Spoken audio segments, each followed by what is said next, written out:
तो आइए हम देखते हैं इस प्रश्न की ओर। 10वां का एनसीईआरटी एक्सरसाइज 4.1 का और क्वेश्चन नंबर दूसरा।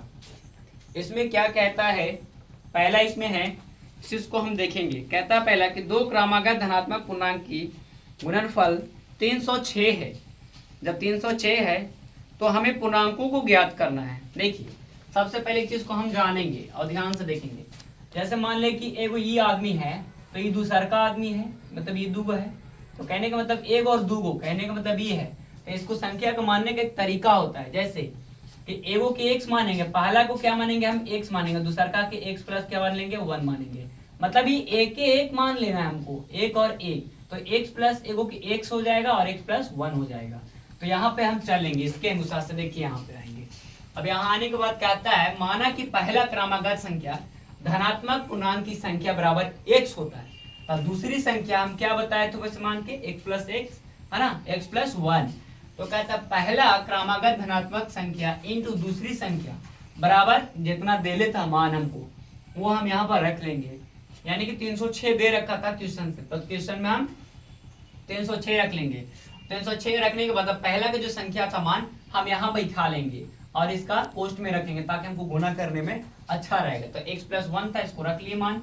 अब गुना करके हम दिखाते हैं और बराबर देने के लिए भूला मत कीजिए। मेरा बुढ़वा गुरु जी हमेशा सिखाते आए हैं, अगर भूल जाइएगा ना तो मैथुआ भी आपको भूल जाएगा। ठीक, तो देखिए x से x क्या गुना करेंगे तो x स्क्वायर हो जाएगा। और प्लस में जब ये x से x से गुना करेंगे तो ये खाली x से हो जाएगा। और बराबर में क्या हो जाएगा 306। अब हम बुढ़वा गुरु से सीखते हैं कुछ।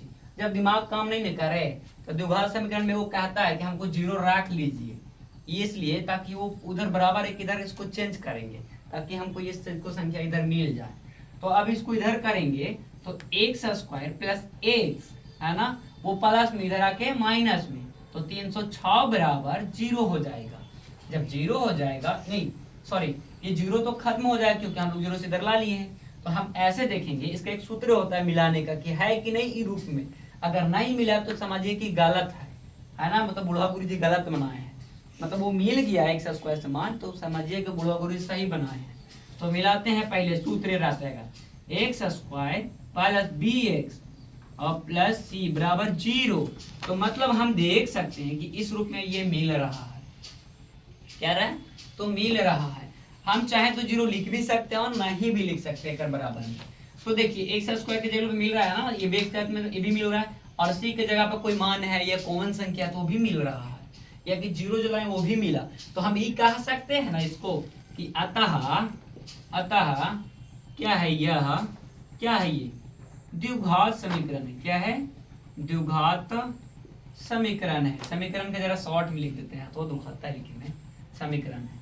तो इस तरह से है, देखिएगा जरा, अच्छा लगे तो कमेंट कीजिएगा।